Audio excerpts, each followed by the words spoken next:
कक्षा 7 के प्यारे बच्चों, गुड मॉर्निंग।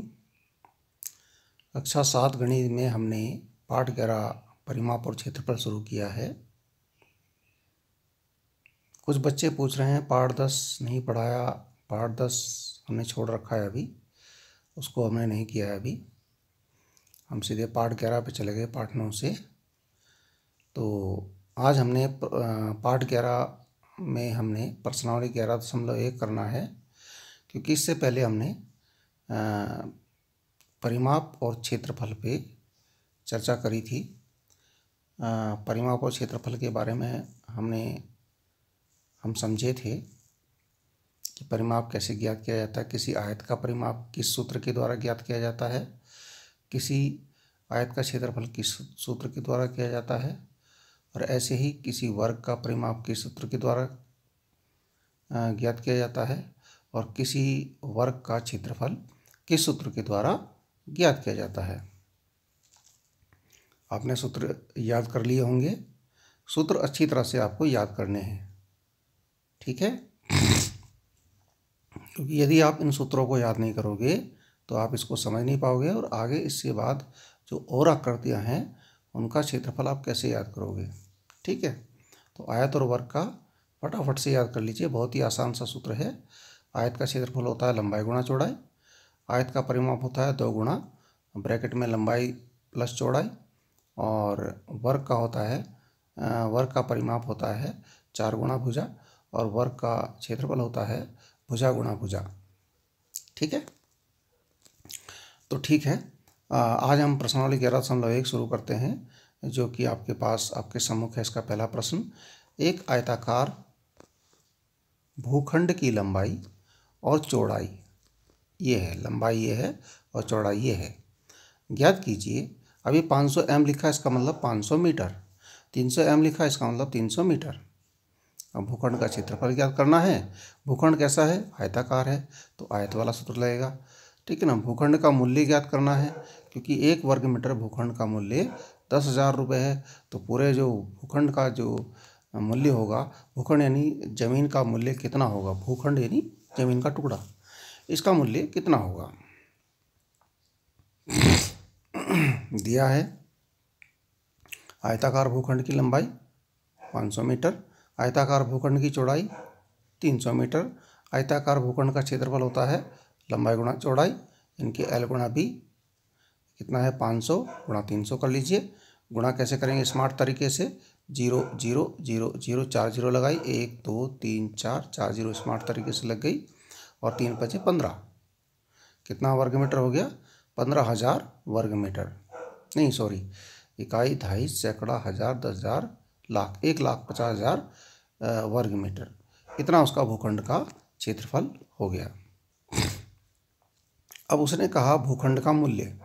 भूखंड का मूल्य जो है कैसे निकलेगा? 1 वर्ग मीटर भूखंड का मूल्य जो है 10,000 रुपये है, तो 1,50,000 वर्ग मीटर भूखंड का मूल्य कितना होगा? इसमें 10,000 की गुणा हो जाएगी, ठीक है ना? गुणा कर लीजिए, कितने जीरो हैं? 1 2 3 4 5 6 7 8, 8 जीरो लगा दीजिए। 1 2 3 4 5 6 7 8, 8 जीरो लगा दिए हमने, और 15 एकम 15, इतना हो जाएगा। अब इसको संख्या को गिन लीजिए, इसको इकाई दहाई करके, तो ये बनेगा 1 अरब 50 करोड़ रुपए। तो भूखंड का जो मूल्य होगा वो होगा 1 अरब 50 करोड़ रुपए, ठीक है? इस प्रकार से आपने ज्ञात किया। इसके बाद है एक वर्गाकार का है। एक वर्गाकार पार्क का क्षेत्रफल ज्ञात कीजिए, जिसका परिमाप 320 मीटर है। परिमाप दे रखा है, क्षेत्रफल ज्ञात करना है। दिया है पार्क का परिमाप 320 मीटर है, ठीक है ना?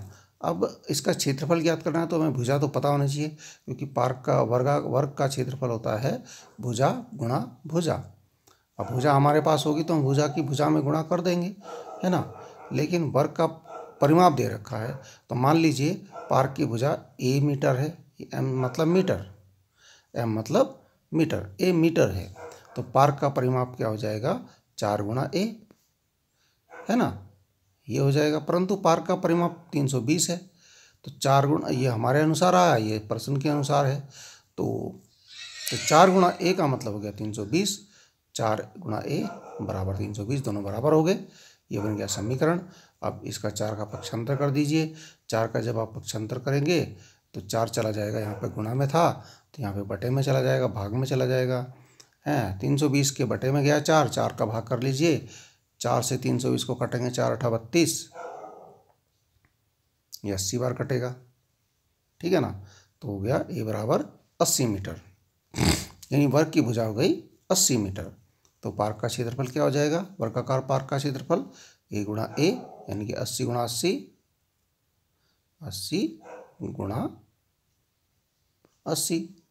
अब इनकी गुणा कर लीजिए, बस वही आपका पार्क का क्षेत्रफल आ जाएगा, ठीक है। इसके बाद एक प्रश्न और है, तीसरा प्रश्न। एक आयताकार भूखंड की चौड़ाई ज्ञात कीजिए यदि इसका क्षेत्रफल 440 वर्ग मीटर और लंबाई 22 मीटर हो। इसका परिमाप भी ज्ञात कीजिए। भूखंड की चौड़ाई ज्ञात करनी है भाई। यहाँ पर देखिए, यहाँ क्षेत्रफल ज्ञात नहीं करना है, चौड़ाई नहीं है हमारे पास, ठीक है ना। लेकिन क्षेत्रफल है हमारे पास और लंबाई भी है हमारे पास।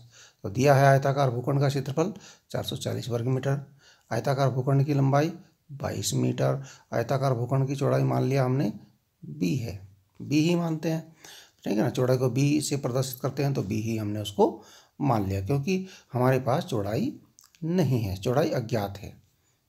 तो बिना लंबाई और चौड़ाई के हम क्षेत्रफल ज्ञात नहीं कर सकते, ना ही परिमाप ज्ञात कर सकते हैं, ठीक है ना।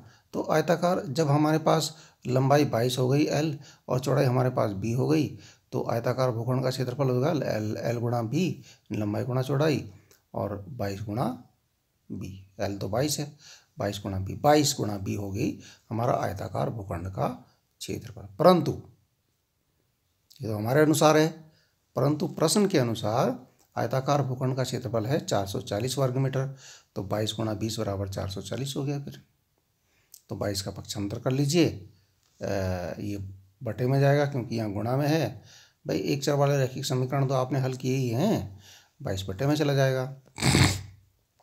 22 का भाग देंगे 440 में, तो 22 दूना 44, 20 बार कटेगा, तो b बराबर 20 मीटर, ठीक है ना। अब आयताकार भूखंड का परिमाप का सूत्र लगा दिए, 2 गुणा लंबाई प्लस चौड़ाई, 2 गुणा 22 प्लस 20, 2 गुणा 22 और 20 हो गए 42, दूना 84 मीटर, बस हो गया।